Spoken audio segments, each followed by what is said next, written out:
흐르고 있다는 것입니다. 그런데 그것을 이해하기 위해서 또 우리가 또 알아야 할 것이 뭔가 하면 이 구원의 표상입니다. 이 구원의 표상에 대해서 우리가 알지 못하면은 이걸 이 전체를 우리가 이해하는 데 어려움을 갖게 되는 겁니다. 왜냐하면 우리가 지금 많이 이렇게 이 구원의 표상에 대해서 제대로 이해를 못하기 때문에 그것으로 인해서 우리가 혼동을 많이 가져옵니다. 지난 시기날 제가 이렇게 저쪽에 양평교회 가서 이렇게 설교를 할 때에 제가 무엇에 대해서 했는가 하면 세천사 기별에 대해서 얘기를 했습니다. 세천사 기별에 대해서요. 거기 나타난 그 기별의 의미 중에서 특별히 두 번째, 첫 번째는 우리가 하나님의 율법과 예수의 믿음이라고 하는 두 가지가 있잖아요. 그 두 가지를 다 우리가 이렇게 손을 들고 그것을 비춰야 된다라는 그런 말씀이 있는데, 제가 지난주에는 그 예수의 믿음에 대해서 이렇게 이야기를 했습니다. 근데 예수의 믿음에 대해서 제가 설명할 때에 듣는 분들이 전부 다 이거 처음 듣는 이런 말씀으로 듣더라고요. 그래서 사실 이게 굉장히 심각하다는 그런 생각을 갖게 되었습니다. 왜냐하면 제가 이제 거기에 대한 코테이션을 다 이렇게 다음에 한번 보여드릴 기회가 있을 것 같습니다. 이 세천사의 기별에 있어서 가장 중요한 건 뭡니까? 하나님께서 영원한 복음이라 해서 우리에게 주신 것이고, 이것을 갖다가 마지막 때에 우리가 증거하라고 그렇게 했는데 우리조차도 그것을 이해를 못하고 있는 그런 모습을 발견하게 되었습니다. 그래서 그걸 갖다 이제 풀이를 해가지고 제가 이렇게 성경의 침례와 연결해서 이렇게 말씀을 드렸는데, 칭의도 나오는 그런 말씀이죠. 근데 그런 단어들을 이렇게 소개하고 이렇게 설명을 했더니 너무 이렇게 생소한 말처럼 이렇게 여기는 그러한 제 느낌이 그렇더라고요. 그래서 이거 참 굉장히 중요한 문제인데 그런 말씀을 제가 증거하면서도 그렇게 느낌을 받았습니다. 그런데 그 중에 하나의 코테이션이 있는데, 그건 뭔가 하면 우리가 구원의 문제요. 구원의 문제는 아직도 교회 속에서 발전해야 된다는 그런 말씀이 있습니다. 제가 다음에 그걸 보여드리겠습니다. 우리가 지금 알고 있는 구원의 문제가 굉장히 많이 확장되어야 된다는 그런 말씀으로 주신 말씀이 있더라고요. 그래서 그 말씀을 드렸는데, 어쨌든 우리가 지금 하나님의 말씀에 이 마지막 때에 우리가 꼭 알아야 할 그런 진리의 기별들을 많이 이렇게 놓치고 있는 그런 상태라고 그렇게 얘기를 합니다.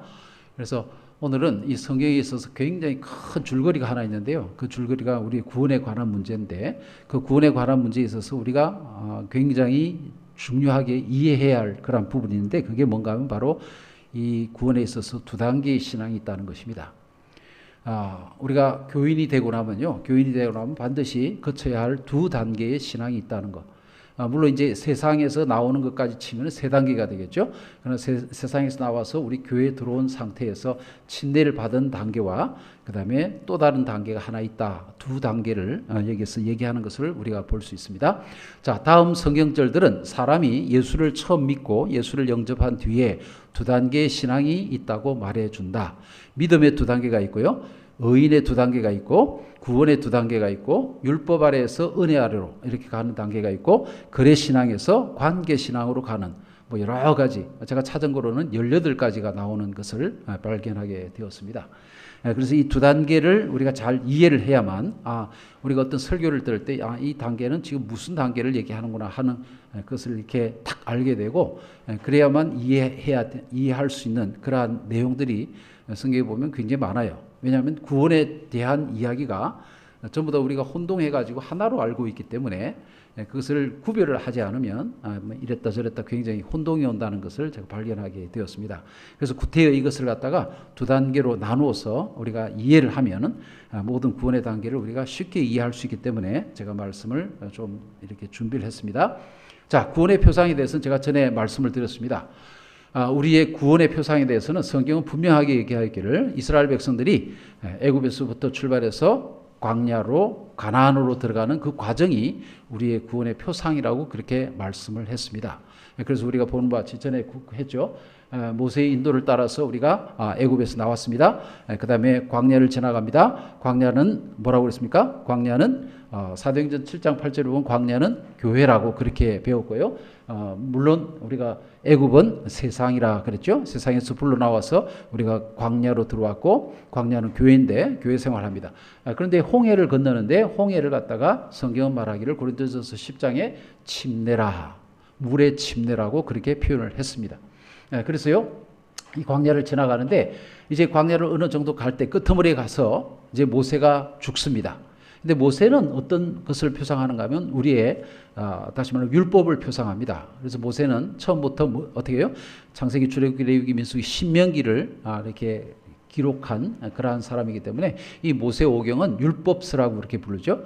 율법을 대표하는 사람입니다. 그래서 율법 아래에서 다시 말하면 모세의 인도하에서 우리가 세상에서 나와서 광야로 들어가는데 이 광야 생활은 쭉 어떻게 되는가 하면 우리가 율법 아래 다시 말하면 모세의 지도하에 간다는 것을 표상하고 있습니다. 그렇게 해서 갔는데 이제 나중에 모세가 죽죠. 모세가 죽고 그 다음에 여호수아가 일어나서 이스라엘 백성들을 인도해 갑니다. 그래서 어떻게 해요? 그것은 이제 모세가 율법 아래에 있었는데 그 밑에서 어떻게 해요? 율법 아래에서 이제 다시 은혜 아래로 들어가는 것을 표상하는 것을 이야기합니다. 그래서 두 가지 중에 하나가 뭔가 하면 율법 아래에 있는 사람, 그 다음에 이제는 은혜 아래에 있는 사람, 이걸로 이제 구분이 되는데 이따가 좀 말씀을 드리겠습니다. 자, 그래서 여호수아의 인도 아래에서 우리가 가나안에 들어가게 되죠. 그런데 가나안에 들어가서 생활하는 것과 광야에서 생활하는 것, 이것을 아주 두 가지로 아주 확실하게 우리가 구별해야 된다는 겁니다. 근데 우리가 일요일교회의 영향을 많이 받았기 때문에 일요일교회에서는 어떻게 합니까? 그 사람들은 가나안 생활을 전혀 생각 안 합니다. 어떻게 하는가? 광야에서 살다가 바로 예수님 오시면 하늘 가는 것으로 그렇게 이해를 하고 있습니다. 그래서 요단강 건너서 만나리, 요단강 건너서 만나리 노래를 하잖아요. 그 요단강 건너서 누굴 만난다는 겁니까? 우리는 요단강 건너서 이 땅에서 더 살아야 되는데, 의인으로서 살아야 되는데 요단강 건너서 하늘 가는 걸로 생각을 하고 그렇게 노래를 부른단 말입니다. 우리는. 그래서 요단강을 건너가서 이 땅에서 사는 생활을 우리가 해야 된다는, 그것을 지금 이 두 가지 신앙을 구별하게 되면 이해를 할 수 있다는 것입니다. 그렇지 않으면 일요일교인처럼 어떻게 해요? 광야 생활을 하다가 죽으면 하늘 간다 이렇게 생각을 하는데 절대로 그게 아니라 광야에서 가나안에 들어간 생활을 꼭 해야 된다. 근데 가나안에 들어갈 때에 어디를 통과해야 됩니까? 요단강을 통과해야죠. 요단강을 건너는 것을 뭐라고 그러는가 하면 성령의 침례라고 그렇게 표현을 하고 있습니다. 그래서 이걸 갖다가 우리가 기본적으로 이해를 하고 이것을 이해하면서 이렇게 구원의 관계가 이렇게 두 가지로 이렇게 애굽에서 나온 사람들이 광야를 거치고 가나안을 가나안에서 사는 그런 것까지를 우리가 이해해야 된다는 것을 이 성경은 이야기를 하고 있는 것입니다. 자,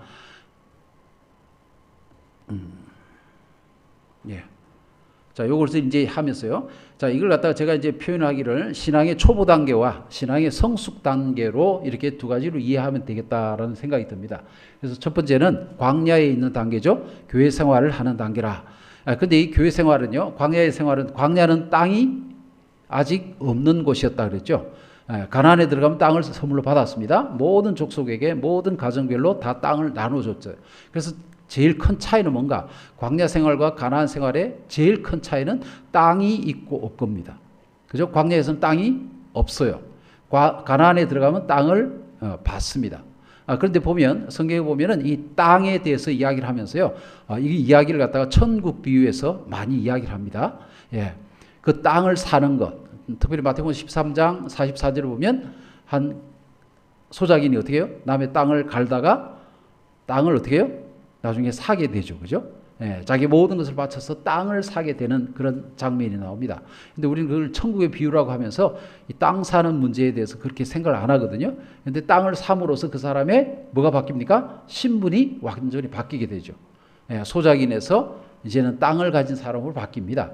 이건 여기도 마찬가지죠. 지금 광야에 있는 사람들은 땅이 없는 상태에서 어떻게 해요? 소작을 한다는 그런 의미가 됩니다. 그래서 이 광야에 있는 사람들은 다른 이름으로 말하면 품꾼이고 그 다음에 농부고 소작인이라는 그런 이름을 붙이는 겁니다.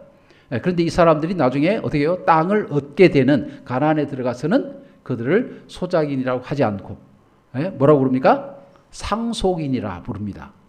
아들이라 부르고요. 땅이 있는 관계이기 때문에 이 사람들은 더 이상 품꾼이 아니다. 지금 우리는 이제 광야에 있기 때문에 우리는 뭐라고 부릅니까?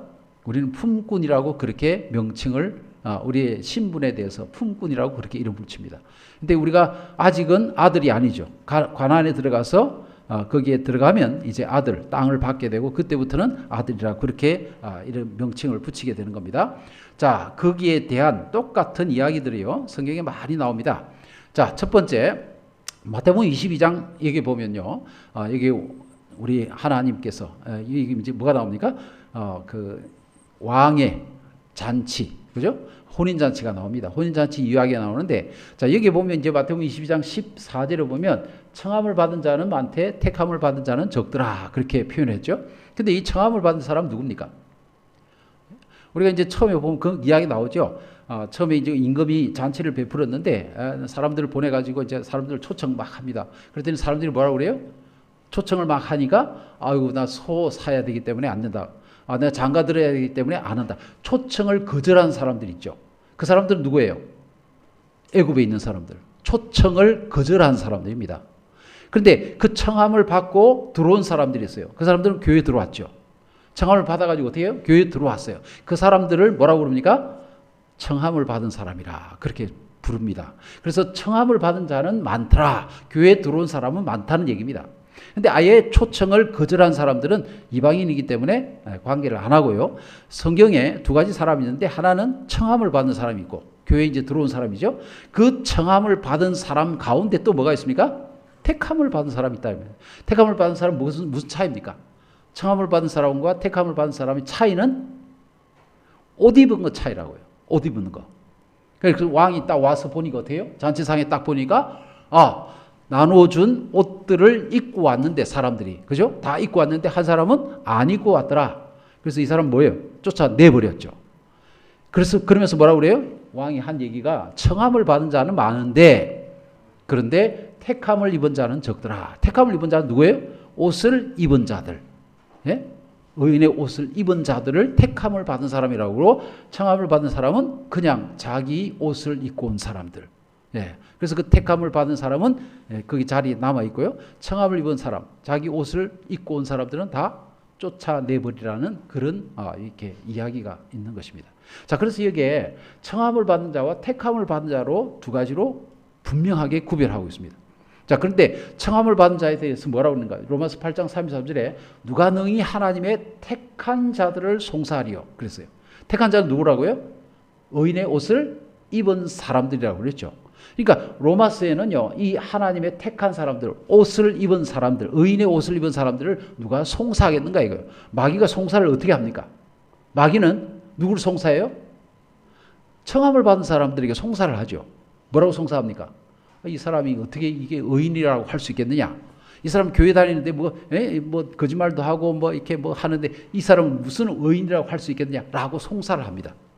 그런데 택함을 받은 사람들은 더 이상 송사를 할 수 없더란 말입니다.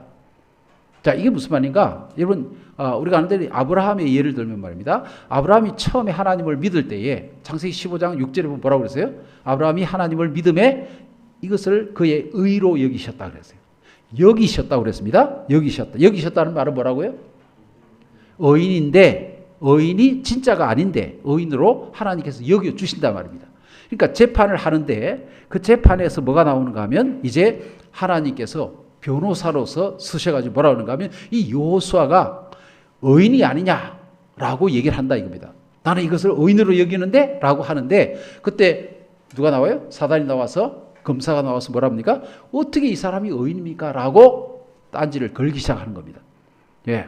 근데 그 뒤에 보면 뭐가 나와요? 아브라함이 하갈을 취해서 아브라함을 낳았습니다. 자, 이거 보세요.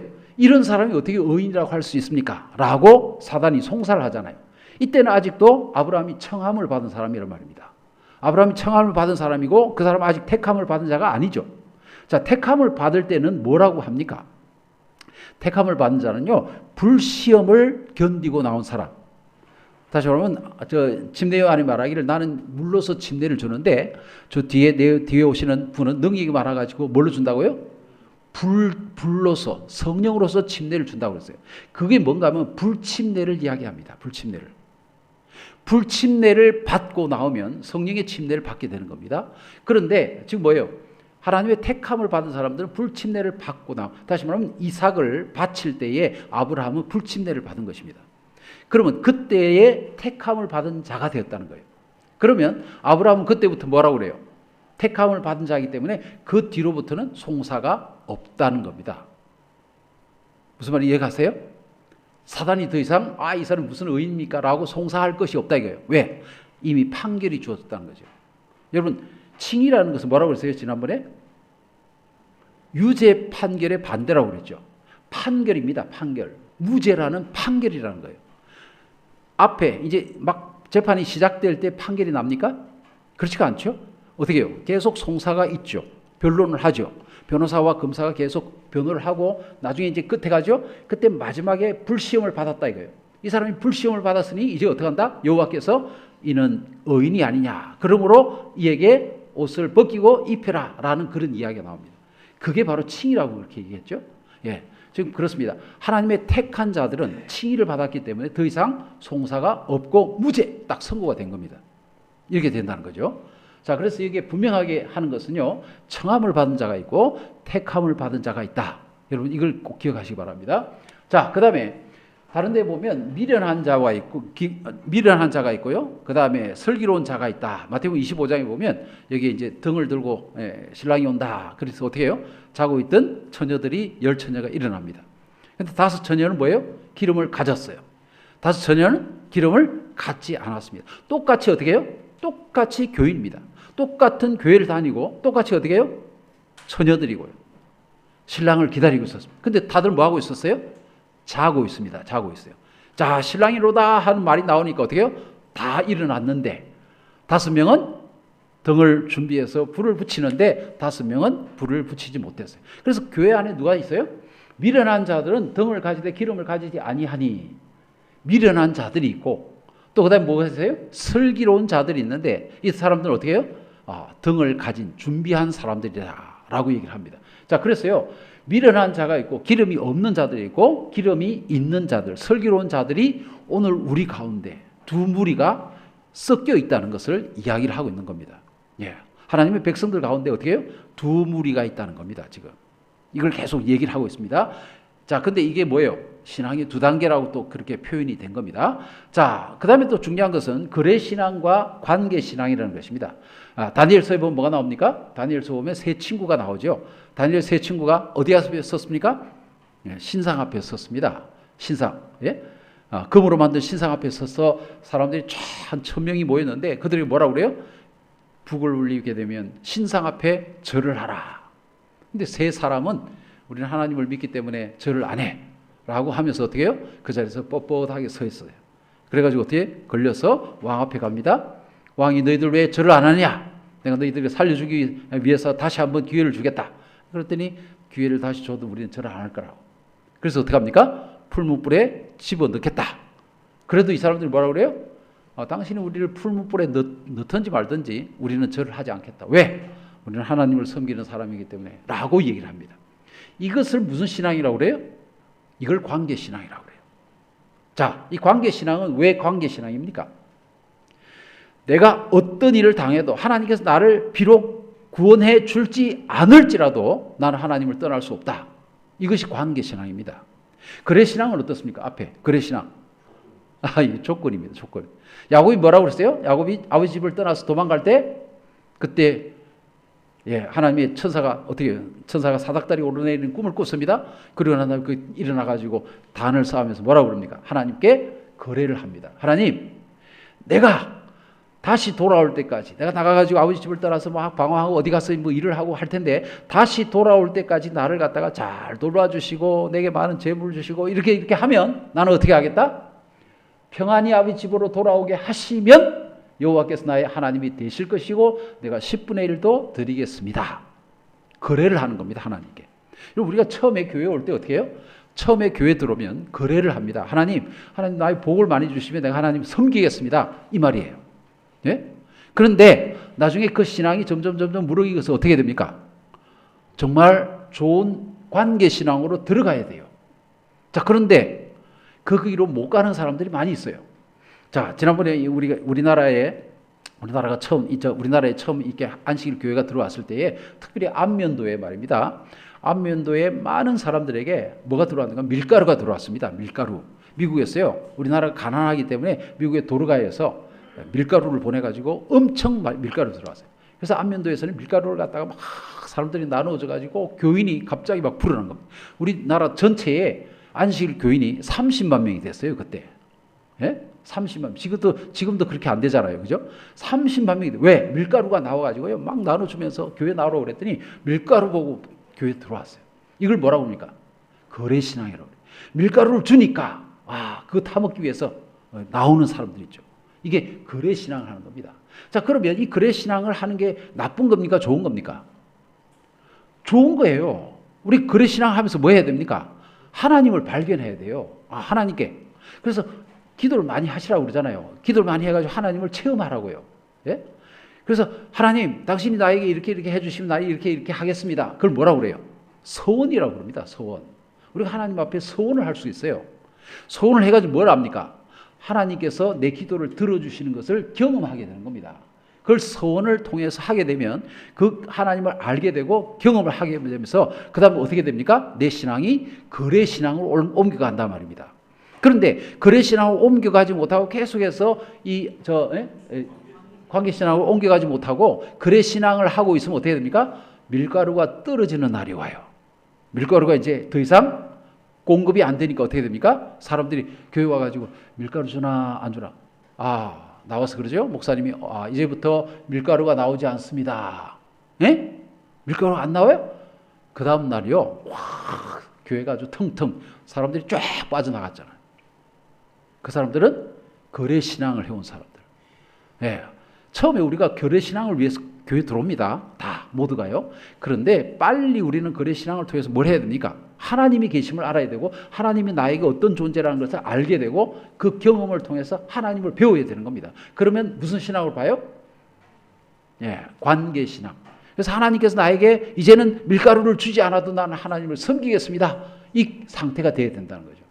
이런 상태가 되어야 되는데 많은 사람들이 그렇지 못하고 거래신앙으로 끝나는 사람입니다. 자, 거래신앙과 관계신앙이 있다는 사실 여러분 기억하시기 바랍니다. 관계신앙과 거래신앙은 아주 천지차이입니다.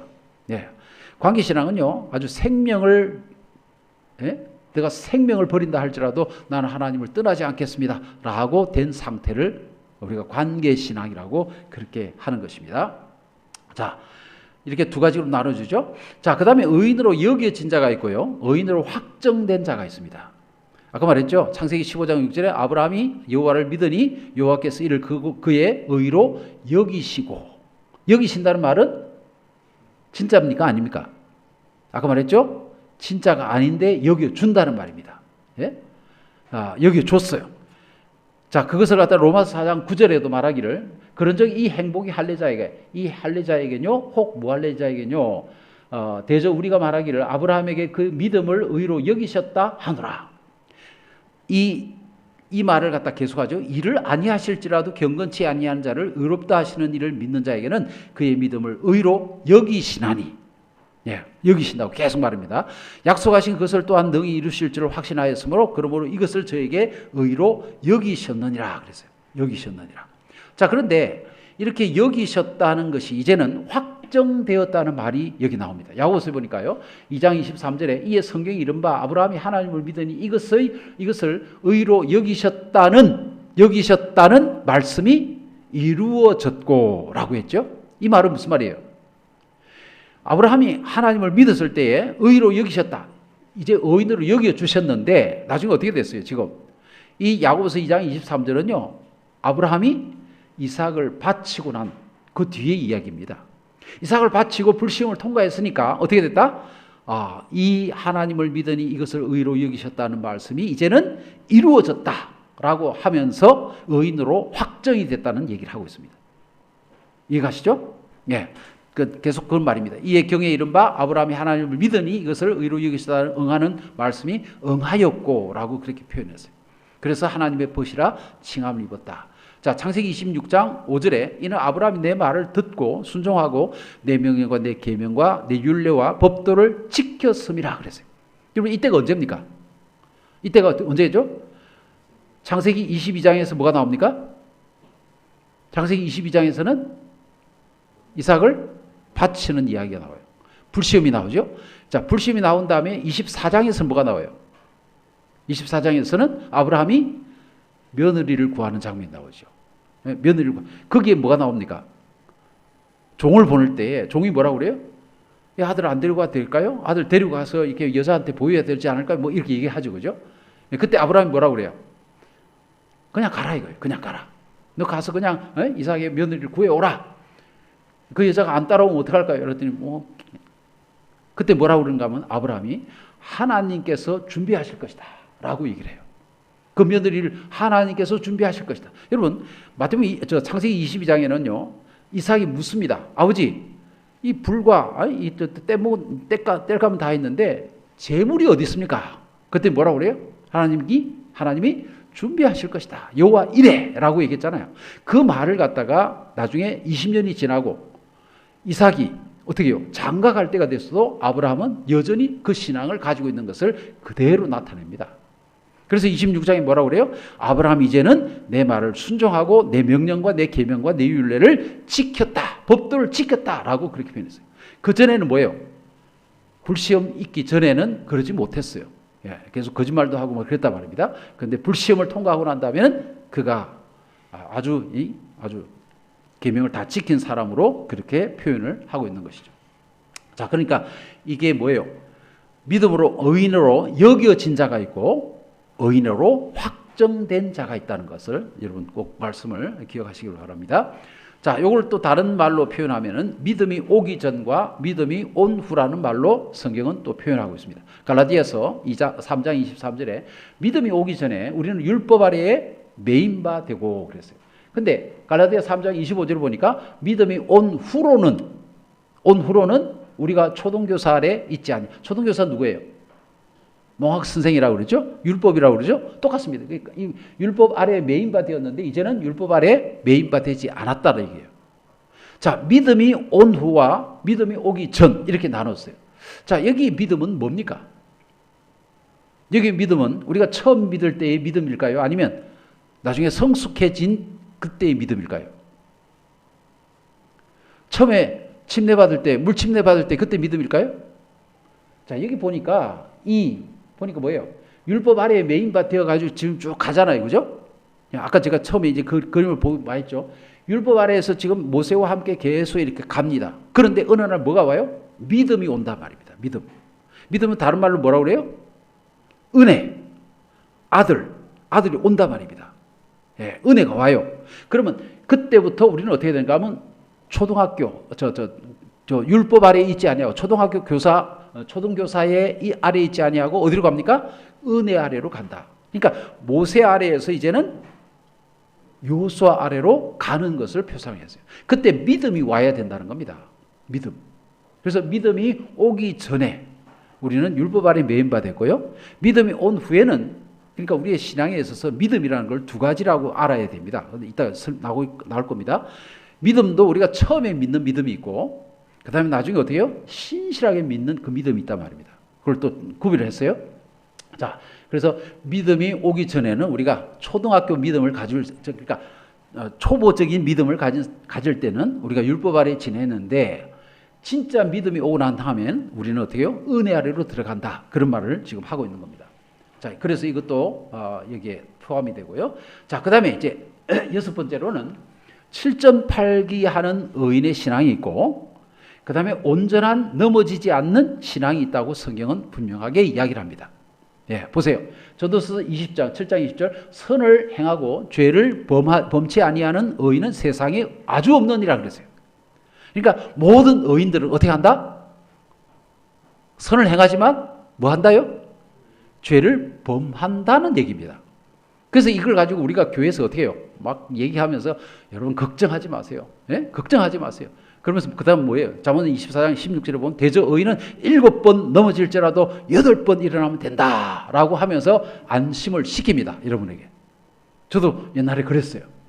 여러분 우리 의인이라고 여기 성경이 얘기했지 않냐고. 우리 7번 넘어져도 8번 일어나면 됩니다. 괜찮습니다 라고 얘기를 했어요. 저도 그런 줄 알았어요. 그런데 여기 보니까 로마서 6장 15절에 보니까 뭐가 있어요? 그런 적 어찌하리요? 우리가 법 아래 있지 아니하고 은혜 아래 있으니 죄를 지으리요? 그럴 수 없느니라. 딱 얘기했어요. 그러니까 여기에도 지금 두 가지가 나와요. 여러분, 의인 중에도 7번 넘어지고 8번 일어나는 의인이 있어요.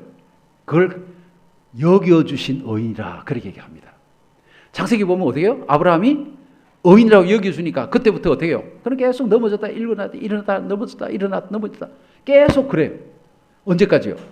불시험을 받기까지. 물론 그 전에 아들을 얻기까지 그랬는데 어쨌든 이 아브라함은 계속해서 처음에는 죄를 범하고 일어나고 범하고 일어나고 계속 그래 왔단 말입니다. 그런데 어떻게 해요? 나중에 불시험을 통과하고 난 다음에는 죄를 지으리요? 그럴 수 없느니라. 아브라함이 그때부터는 죄하고 상관없는 일을 그렇게 살았다고 그렇게 이야기하고 있는 겁니다. 성경. 자, 로마서 6장 22절 이제는 너희가 죄에게서 해방되고 하나님께 종이 되어서 거룩함에 이르는 열매를 얻었으니 그랬어요. 요한일서 3장 6절 그 안에 거하는 자마다 범죄하지 아니하나니 라고 분명하게 이야기를 합니다. 자, 이제는 뭐 우리가 핑계할 거 없습니다.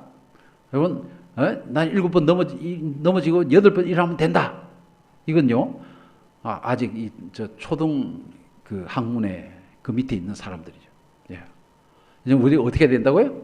나는 죄와 상관없는 사람으로 바뀌어야 된다 하는 것을 여러분 기억하시기 바랍니다. 예. 자, 그 다음에 죽은 믿음과 산 믿음으로 이렇게 또 구별합니다. 야고보서에 보니까요, 2장 17절 이와 같이 행함이 없는 믿음은 그 자체가 죽은 것이라 그랬어요. 여러분, 죽은 믿음이 있습니다. 내가 하나님을 한 분이신 줄 믿느냐? 잘하는도다. 그 다음 뭐예요? 귀신들도 믿고 뜨느니라. 네, 귀신들도 믿는다. 이 믿음 뭐예요? 이건 참된 믿음이 아니고 죽은 믿음이라 그랬고요. 그 밑에 보니까 야고보서 2장 20절 허탄한 사람아 행함이 없는 믿음이 헛것인 줄 알고자 하느냐 그랬어요. 헛된 믿음. 네? 헛된 믿음이 있다 이거. 그 다음에 영혼 없는 몸이 죽은 것 같이 행함이 없는 믿음은 죽은 것이라. 죽은 믿음. 우리가 처음에 예수 믿고 침례받고 이렇게 믿음을 가졌다 하잖아요. 그 믿음에 대해서 야고보는 아주 어떻게 해요? 아주 혹독하게 얘기합니다. 그건 아직도 죽은 믿음이다. 아직도 헛된 믿음이다. 라고 얘기를 하고 있는 겁니다. 믿는 자들에게 하는 겁니다. 지금. 그죠? 계속 그 말이죠. 행함이 없는 믿음은 죽은 믿음이다. 음식물에 관한 금면 444페이지예요. 자, 이렇게 죽은 믿음, 헛된 믿음 이런 이야기를 했는데 제가 이 이야기를 갖다가 제 책에다 이렇게 기록을 했더니요. 어느 교수님께서 그렇게 쓰면은 우리 교인들이 얼마나 실망할까. 그렇게 쓰지 말라 그러는 겁니다. 여러분, 우리는 확실한 걸 알아야 합니다. 네. 실망한다고 해서 이 얘기 안 하면요, 내가 이런 줄 알고 살다가 멸망하면 어떡합니까? 그죠? 우리가 어디가 뭔지를 정확하게 알고 가야지, 그냥 모르는 척하고 그냥 지나가면 이건 뭐예요? 그건 옳은 것이 아니죠. 그죠? 네. 자, 죽은 믿음이 분명히 있습니다. 여러분, 우리가 예수 믿어가지고 지금 침례받고 이렇게 살아가는데 아직도 우리는 죽은 믿음, 헛된 믿음에서 사는 사람이 있다는 거예요. 자, 그러면 산 믿음으로 가야 되는데 산 믿음 뭔가? 야고보서 2장 22절 내가 보거니와 믿음이 그와 그의 행함과 함께 일하고 행함으로 믿음이 온전하게 되었느니라. 온전하게 됩니다. 그래서 이 아브라함이 이삭을 바쳤을 때 이거 나오죠. 히브리서 11장 11절 아브라함은 시험을 받을 때에 믿음으로 이삭을 드렸으니 저는 약속을 받은 자로 돼 그 독생자를 드렸느니라. 이걸 갖다가 산 믿음이라고 그렇게 표현합니다. 산 믿음으로 그리스도와 연합하지 않는 한 의식적인 희생은 아무런 가치가 없었다 그랬어요. 시대의 소망 608페이지는 말씀입니다. 그래서 산 믿음이 우리에게 얼마나 중요한지 지금 얘기를 합니다. 우리는 반드시 산 믿음의 위치에 있어야 한다. 믿음과 행함의 65페이지에 그 말을 하고 있습니다. 자, 그러니까 여기 산 믿음과 죽은 믿음으로 분명하게 구별하고 있습니다. 예. 우리가 지금 내가 산 믿음을 가졌을까, 죽은 믿음을 가졌을까 한번 생각해 보시기 바랍니다. 예, 이것이 어떻게 얘기를 하고 있는지 말입니다. 자, 그 다음에 또 하나는 그리스도 안에 있는 것으로 여겨진 것과 그리스도 안에 있는 것으로 구별이 되는 것이 있습니다. 여러분 우리가 그리스도 안에 있다는 말을 많이 듣죠. 예수님을 믿으면 여러분 그리스도 안에 있습니까? 밖에 있습니까? 우리가 예수님을 믿어서 교회 안에 들어왔습니다. 예수 안에 있습니까? 밖에 있습니까? 안에 있죠. 그죠? 자, 그런데 그 안에 있는 사람이 거짓말 할 수 있습니까? 그걸 구별해야 됩니다. 그러니까 안에 있는데 거짓말 하는 사람 있어요. 누구예요? 고린도 교인들. 고린도전서 1장을 딱 펴보세요. 고린도 교인들이 예수 안에 있다라고 딱 얘기를 합니다. 그런데 그들이 어떻게 하고 있다? 편을 갈라가지고 너는 뭐 니고라 베드로 당이다 무슨 당이다 뭐 당 지어가지고 막 그렇게 하고 있죠. 그걸 얘기를 합니다. 그런데 그들이 어디 있다? 그리스도 안에 있다라고 얘기를 해요. 그런데 그 뒤에 보면 그리스도 안에 있으면 죄를 지을 수 있느냐? 없다라고 얘기를 해요. 그럼 이게 뭐예요? 그리스도 안에 있는데 고린도 교인들은 왜 자꾸 이게 거짓말하고 막 그러는데 왜 안에 있는 사람이 또 없다고 얘기를 해야 되냐? 그래서 두 가지로 구별해야 됩니다. 그리스도 안에 있는 것으로 여겨지는 게 있고 그리스도 안에 있는 자가 있다. 이렇게 구별하셔야 되는 겁니다. 자, 보세요. 요한복음 15장 2절을 보면 무릇 내게 있어서 과실을 맺지 아니하는 가지는 아버지께서 이를 제해버리시고 그랬어요. 예수 안에 있으면 열매가 없는 가지가 있는가? 여러분 예수 안에 있으면 열매가 있습니까? 없습니까? 있어야 되잖아요. 그죠? 요한복음 15장이 뭐예요? 가지에 대한 비유가 나오죠. 그죠? 포도나무 나오는데 거기에 내가 아버지 가지 안에 이렇게 있으면 열매가 저절로 맺힌다고 그랬어요. 요한복음 15장 쭉 1절부터 쭉 읽어보세요. 한 5절까지 읽어보시면 그 이야기 쭉 나옵니다. 그런데 2절에 보면 무릇 내게 있어서 과실을 맺지 아니하는 가지가 있다 이거예요. 그럼 내 안에 있는데 왜 과실이 없을 수가 있는가 이거예요. 그죠?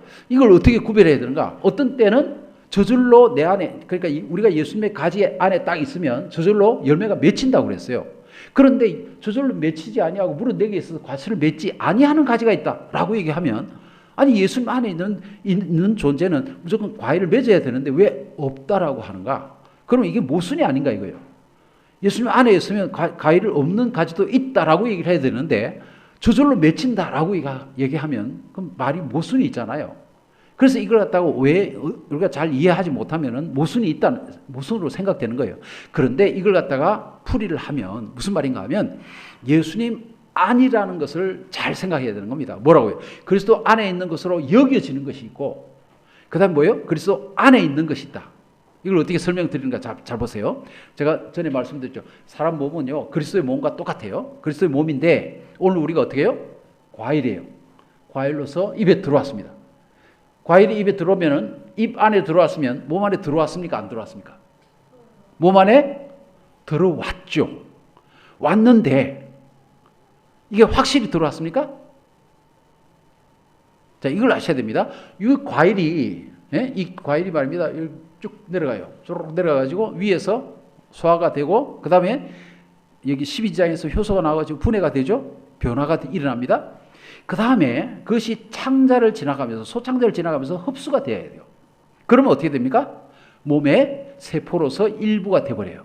그럼 완전한 그리스도 안에 들어왔다 그래요. 그러나 지금 입에 있는 것은 안에 있습니까? 밖에 있습니까?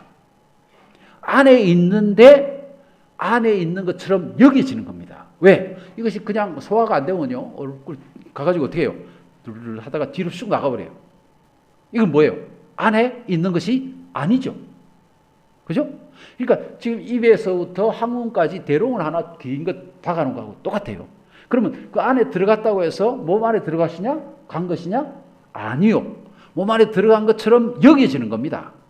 그런데 진짜 몸에 들어가려면 이게 소화가 돼가지고 어떻게 해요? 변화가 일어나가지고 그 다음에 몸에 흡수가 되어야만 그리스도 안에 있다라고 표현이 되는 겁니다.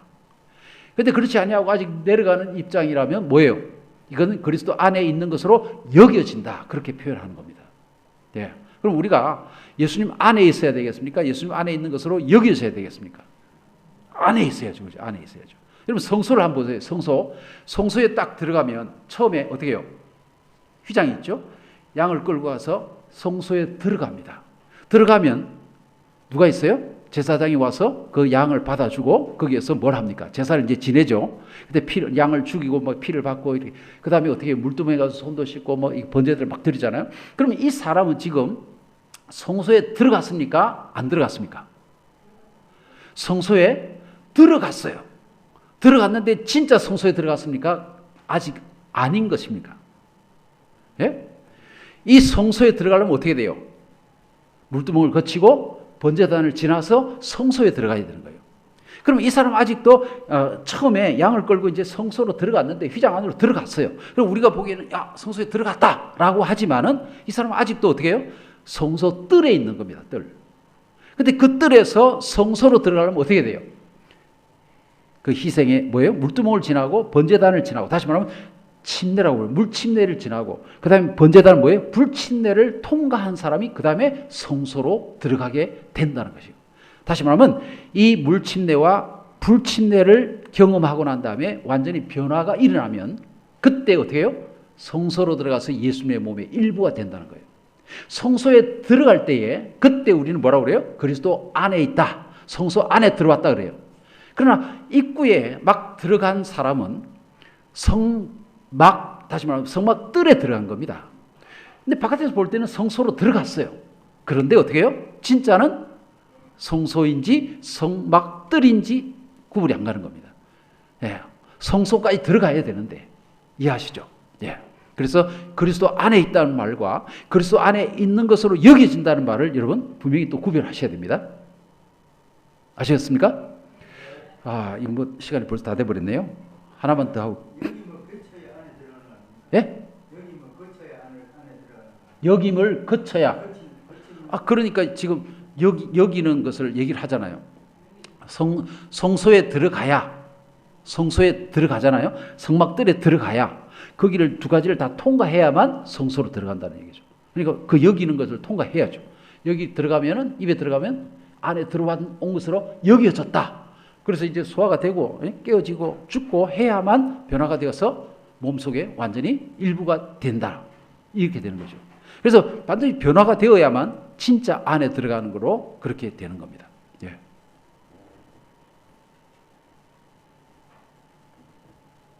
이게 나왔죠? 성소들. 자, 그 다음에 품꾼과 아들로 구별이 된다는 거 아까 말씀을 드렸고요. 중요한 게 있는 거 하나 봅시다. 믿음이 적은 자, 믿음이 많은 자도 구별이 되고요. 구원 얻는 믿음과 영생 얻는 믿음, 이것도 구별이 됩니다. 여러분 제가 전에 말씀을 드렸습니다. 구원과 영생이 다르냐 같으냐라는 말씀을 드려요. 성경은 근데 분명히 이걸 구별합니다. 보세요. 베드로전서 1장 9절에 믿음의 결국 곧 영혼의 구원을 받으면 구원받는 믿음이 있고요. 그 다음에 저기 보니까 믿는 자는 영생을 가졌다. 영생을 얻는 믿음이 있다. 그랬어요. 그 다음에 보세요. 믿음은 내 마음의 믿음의 구원을 얻으리라. 그런 말이 있고 또 저기 보니까 믿는 자는 영생을 얻었다. 똑같이 믿었는데 어떤 때는 구원을 받고 어떤 때는 영생을 받고 그런 말로 이렇게 구별해요.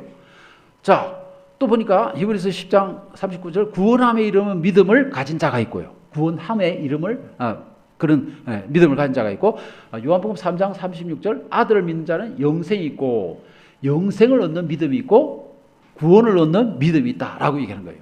자, 그러면 이걸 갖다가 가지게 그 믿음에 대입을 하면 어떻게 됩니까? 죽은 믿음이 있고요. 죽은 믿음을 가지고서 우리는 뭘 받습니까? 구원을 받는다는 거예요. 구원을. 그 다음에 산 믿음을 가지고 영생을 얻는다는 그런 이야기를 하고 있는 겁니다. 지금 대입을 해보면 말입니다. 자, 제가 이거 어거지로 한 얘기 아니죠? 지금 성경은 계속해서 두 가지를 얘기를 한다는 것을 지금 제가 말씀을 드립니다. 요한일서 5장 13절 믿는 너희에게 이것을 쓴 것은 너희로 하여금 너희에게 영생이 있음을 이때의 믿음은 산 믿음을 가진 자에게는 영생이 있다라고 표현했습니다.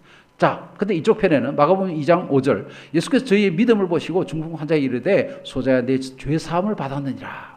여러분 죄 사함을 받은 것은 구원이라고 부릅니다. 죄 사함을 받는 구원은 구원이라고 그래요. 그래서 너는 구원을 얻는 믿음이 생겼다. 이런 얘기가 되겠습니다. 자, 그런데 여기에 나중에 니고데모에도 얘기했지만요. 니고데모는 믿는 사람입니까? 아니면 안 믿는 사람입니까? 그 믿는 사람에게 예수님께서 뭐라고 그래요? 야, 너 하나님의 나라를 보려면 어떻게 해야 된다? 거듭나야 된다라고 얘기해요. 그러면 이미 예수님을 믿는 사람이에요. 그 사람은 예수님을 믿는 사람이기 때문에 구원을 받은 사람인데도 지금 예수님께서 뭐랍니까? 그 구원을 받은 사람에게 이제는 영생을 얻어야 된다라고 구별을 하고 있는 겁니다. 그래서 구원과 영생이 이렇게 구별이 되는 두 가지로 나뉜다는 것을 제가 말씀을 이렇게 제 말이 아닙니다. 이거 다 구별을 하더라 이겁니다. 보니까 저도 처음에는 이게 헷갈려가지고 저도 처음에 이거 배울 때요. 왜 이렇게 믿으면 구원이 있다는 말이 있고 영생이 있다는 말이 이렇게 같은 건가 막 이렇게 헷갈렸는데 이게 막 이렇게 헷갈리면요. 이 전체가 막 이렇게 막 뒤죽박죽이 돼 버려 가지고 그래서 이걸 한번 구별해 보면 여러분 모든 게 이렇게 해결이 될 것입니다. 모르겠습니다. 뒤에는 율법 아래 있는 사람이 있고요. 율법 아래 있지 아니한 사람이 있고 율법이 없는 사람이 있고 세 개로 구별했죠. 율법이 없는 사람은 아예 믿지 않는 사람들, 율법 아래 있는 사람들은 아까 말했죠. 그다음에 율법 위에 있는 사람, 율법 아래가 아니 율법 아래 있지 아니한 사람들, 은혜 아래 있다는 얘기죠. 그걸 구별하더라고요. 자, 아들이 없는 자가 있고 아들을 있는 자가 있습니다. 아들을 얻은 자가 있고요. 아들이 없는 자가 있어요. 그러니까 하나님을 믿는데 우리 중에 아들이 없는 자가 있어요. 아들 없는 사람 생명이 없다라고 표현했고요. 아들을 얻은 자가 있습니다. 아들이 있는 자는 어떻게 해요? 생명이 있다라고 그렇게 표현하죠. 그래서 갈라디아 3장 21절 그러나 성경이 모든 것을 제 아래 가두었으니 이는 예수 그리스도를 믿음으로 받는 약속을 믿는 자들에게 주려 함이라. 아들을 주려 함이라. 그래서 아들을 받은 사람이 있고요. 아들을 아직 받지 못한 사람으로 구별이 된다. 이렇게 표현을 하고 있습니다. 그다음 뭐 이렇게 했는데 자, 중요한 거 하나 더요.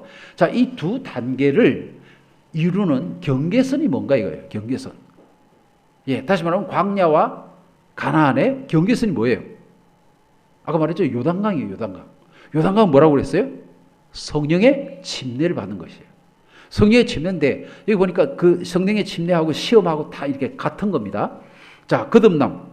그 다음에 아브라함이 이삭을 바치는 시험이 있고 난 다음에 그 다음에 라합의 시험, 롯이 받은 시험, 예수님이 받은 시험, 나하만이 받은 시험, 사울이 받은 시험, 살아서 구원받는 사람들이 받을 짐승의 표를 받지 않는 시험, 부자법관이 받은 시험, 그 다음에 놋뱀을 바라보라는 시험, 노아 방주로 들어가라는 시험, 이런 모든 것들이 성경에 나오는 시험들이 바로 그 광야에서 가나안으로 들어가는 중간에 요단강의 모습으로 있더라. 이걸 얘기하는 겁니다. 자, 이거 말입니다. 이게 성경의 전체의 맥락에 흐르는 하나의 큰 강입니다. 여러분 이걸 갖다 잘 이해하시면요. 내가 이게 어느 성경 읽을 때 이건 지금 믿기 전이구나, 믿기 후구나, 아니면 이제 진정한 믿음을 가진 때구나, 아니면 죽은 믿음을 가진 때구나. 이게 다 구별이 됩니다.